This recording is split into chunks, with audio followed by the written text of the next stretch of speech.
Diego Ruzzarin is a very, very, very big man in Latin America, but largely unknown to the English-speaking audience. Although he crosses all of the Latin American divides, born in Brazil, living in Mexico, fluent in multiple languages. And I just knew that when we introduced him onto the mother of all talk shows, a new, albeit small, but rich and powerful world would open up for him. Diego Ruzzarin, geopolitical analyst and author, welcome to the mother of all talk shows. You'll need to perform now after a build-up like that, Diego. The conversation I just had with Colonel Douglas McGregor, retired U.S. Army colonel, could scarcely have been more prescient with doom, could scarcely have been more serious, more pessimistic. Is that how you're feeling in the global south? Do they realize how close the global north and west has taken everyone to oblivion? Well, first of all, thank you so much, George, for having me on. It's a real pleasure to be here. And I do now have to live up to the standards of that amazing presentation. Having said that, it is true. We are 90 seconds away from midnight in the Doomsday Clock, which people rarely talk about anymore, but it's kind of scary. Having said that, I think the environment in the global south is, in a way, disconnected from reality, which is scary for us. What I would like to say is that, in a way, every time an empire is near its fall, it tends to become highly violent. It tends to clinch to power in a manner that becomes an existential threat to everyone's life. And like Einstein said, and this sentence has been quoted many, many times, is that Einstein didn't know which weapons we were going to use to fight World War III. But he assured us that World War IV was going to be fought with stick and stones, because nothing else was going to be left out of human society. And I think that's the way we need to approach this moment that we are living right now. The existential threat, mutual assured destruction, is something that we should all be aware of. And in the end, what is most worrying about it all is that we're doing it in the name of revenue and profit for a few manufacturing companies in the global north. And in the end, everyone is about to pay a high price for this in a way, madness of capital. Well, the G20 came to the global south in Brazil just last week. Were there any signs there of people realizing that we're all looking down the barrel of a nuclear gun? Well, I think the most terrifying sign was President Biden walking into the middle of the jungle after authorizing the use of long-range missiles by Ukraine against Russia. That was already a sign of the apocalypse by itself. But on the other hand, like we met in Kazan in the encounter of BRICS in Russia. According to me now, it's irrefutable that the world is shifting to a new multipolar division that is a world that people uses more and more often. And it's true that you can feel that diplomacy switching places. And hopefully Latin America wakes up and the south of the world wakes up, and we use this moment, this opportunity of changes of relationships of power to find our way into a position where we're actually invited to participate. Because today, the voice of the global south is mostly an echo. Like most countries, and even the G20, it's kind of hard to take the G20 seriously because most decision makers are coming from the north to tell the global south how to behave, what to do, to adopt, eco policies and environmental policies and inclusion, identity politics. This is all coming dictated from the north, which is something that don't really interest the needs and the priorities of the south. We need development. We need industrial potency. We need to take care of the working class. We don't need to be involved into identity politics and whatever is happening into the north of the world. That's why I think the G20 is losing credibility fast and happening so close, happening in a time frame that is so close to the BRICS encounter in Russia. We can already see where the real decisions are being made. We saw that the repercussion of the encounter in BRICS in Kazan was much more influential and determinant to public policy in the global south than the G20 was. This is already a clear indication that the material forces and the material conditions happening underneath propaganda, ideology, spectacle, and media, it's much more important and determinant to what is truly happening in politics. People need to wake up from propaganda. But regardless, the threat of World War III is very much real, and it's also materially determined. Now, there are at least three, and two main, but there are three theaters in which World War III could break out. One is obviously in Ukraine, the second in the Persian Gulf, and maybe even very, very soon indeed, maybe a matter of hours, days. And the third, though less often talked about now, remains China, in the South China Sea, in the Straits of Taiwan. How do you see those three theaters? Tell us, if you will, with your giant brain, what's going to happen in these three places? Well, first of all, I have to make the statement that this in a way reflects the crisis of liberalism. It reflects the crisis of democratical fundamentalism, and in a way how democracy and liberal values have become more and more authoritarian and oppressive, and in a way their universal liberal project has to be imposed via military means. Okay, so this is a critical failure of liberal values that we are now seeing in, as you mentioned very concisely, in these three fronts, right? So China, mostly because of the importance of microchips and the development technology and how this technology is fundamental for most sovereignty issues. So that's why it became such a hot topic. But then when we talk about the genocide in Palestine and the conflict in Ukraine, is an extension of Anglo-imperial intentions. In a way, they need a military base in the Middle East. We have known this for a very long time. The price of petroleum is very much dictated by geopolitical stability in the region, so they need a stake. They need to be heard and feared in order to maintain a certain level of hegemony. And Russia has always been motherland. Motherland in the sense that their resources values are way too important. The Baltics have been at war since the dawn of civilization. So everybody has been attacking Russia. They have been invaded several times across history. And this is just the most recent iteration of the fact that, whoever is dominating the geopolitical environment is trying to reach out into the pockets of Russians and into their reserve of natural resources. Again, this is all implied and very much explained by material conditions. But what is important for me is that people have to always be critical of whatever is the currently dominating meta-narrative that is trying to be imposed upon us. You know, like human rights and, oh my God, we're fighting against dictatorships and we're doing this in the name of democracy and freedom. And it's mostly bullshit. It's mostly bullshit in the sense that what we truly understand from a positive point of view, not normative, but positive in the Kantian way, what positively means democracy today is war. Democracy is no longer about freedom of expression or about representing the will of the majority. Demoskrasia, the rule of the majorities. That's no longer truth. Positively measured in the world, democracy is today synonym with imperialism, intervention, and war. This is what we need to be truly aware.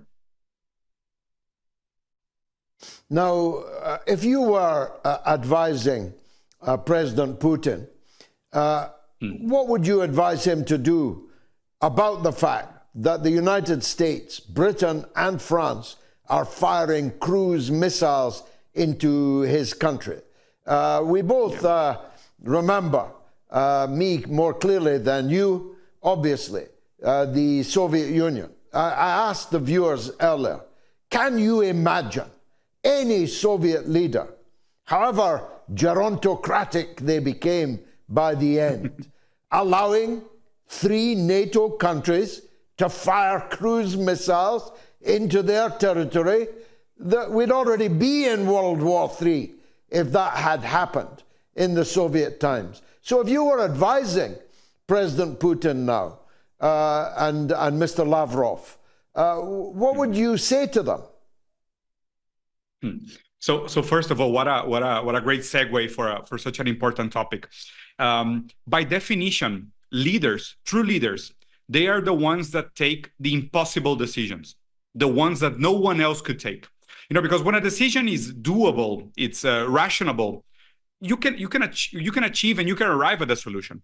But by definition, leaders are the ones that make the impossible decisions at the most crucial times. And this is exactly the example. We already have a historical debt to the people of Russia and to the administration of the Soviet Union.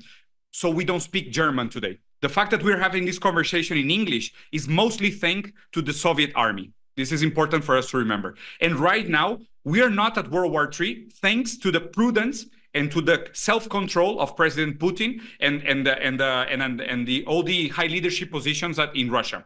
It's only due to their restraint and to their character that we're able to have this conversation freely today, and that we're not hiding in bunkers, planning for a long winter that everyone is going to decay in. So my advice is that they need urgently to broker a deal with the transition team from President Trump, understanding that this is an act of sabotage from the from the Democrats against the Republicans.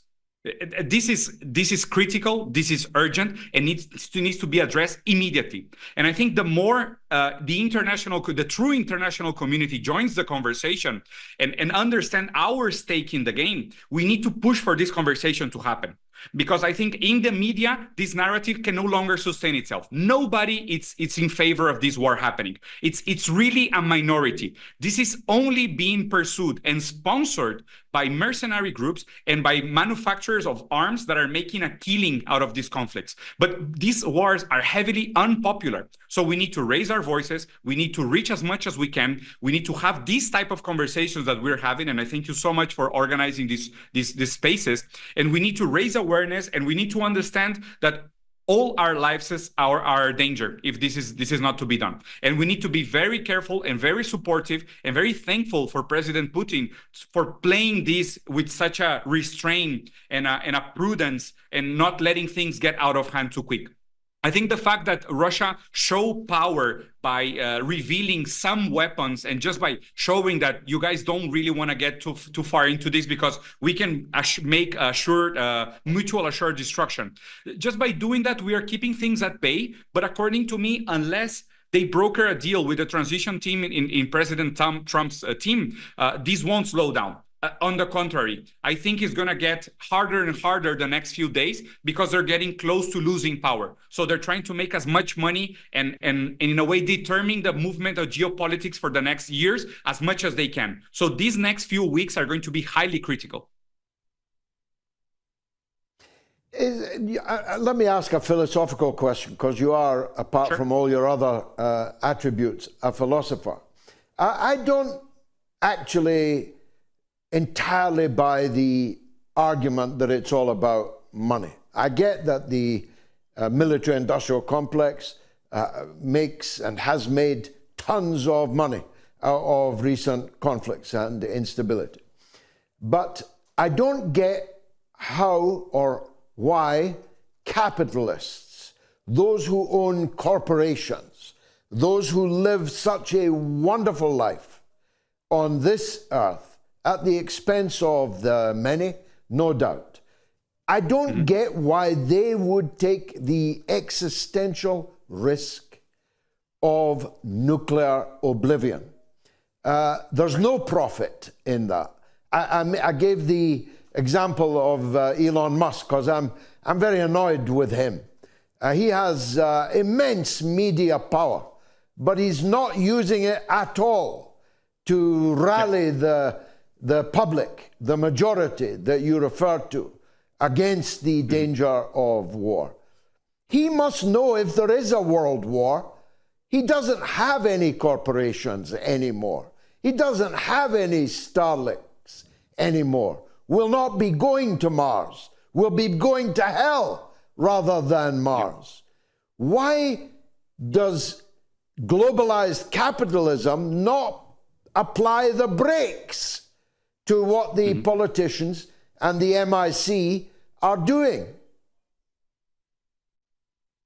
Right. So So I agree with your first thesis in the notion that is not everything is determined by money, and we can see this clearly, giving reason to your thesis, the fact that Elon Musk is so heavily favoring Trump. Why? Because he's losing an industrial battle against China with BYD completely destroying his electric vehicle category. So he needs a president that he can instrumentalize in order to assure his economical advantages in the market, right? So he needs protectionism. But this has always been the story of liberalism. Market has never been free. Capital has never been truly free.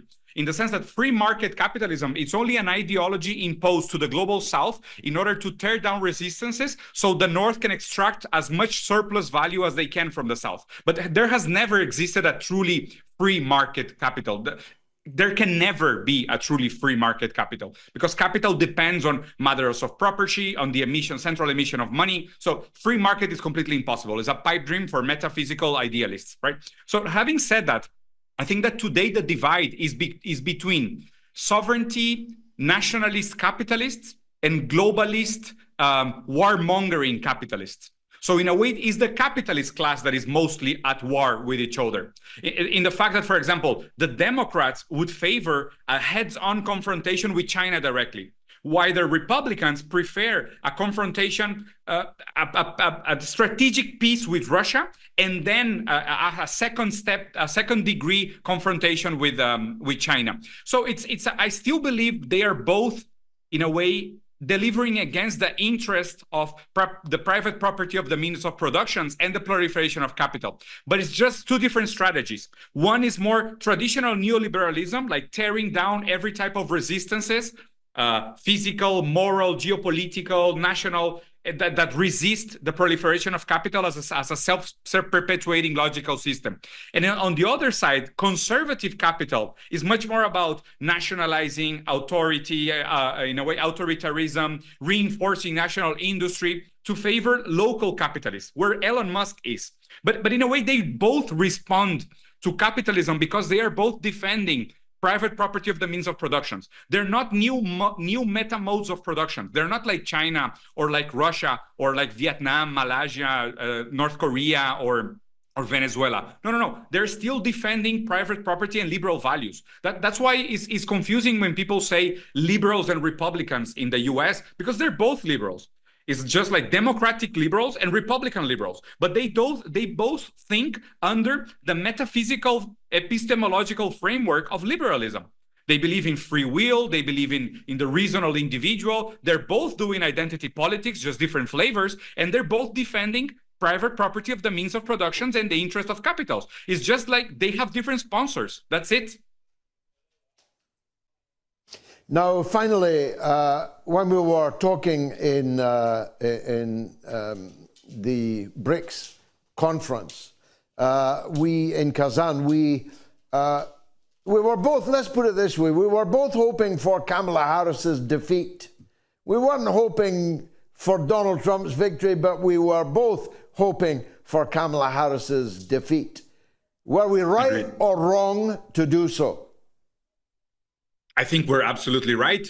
Now seeing how much the potential war scaled and how much environments are heated, I think it's now clear that the Democrats have completely lost their mind in their lust for money making via war means, which is potentially catastrophic. And in that sense, it's weird to say the lesser of two evils, right? Because in a way, again, the US is losing global hegemony. We are seeing how this decay is happening. No empire has a peaceful decay. This is what we have to keep in mind. Today, we are seeing the violent decay. It's like a predatory animal that will die fighting.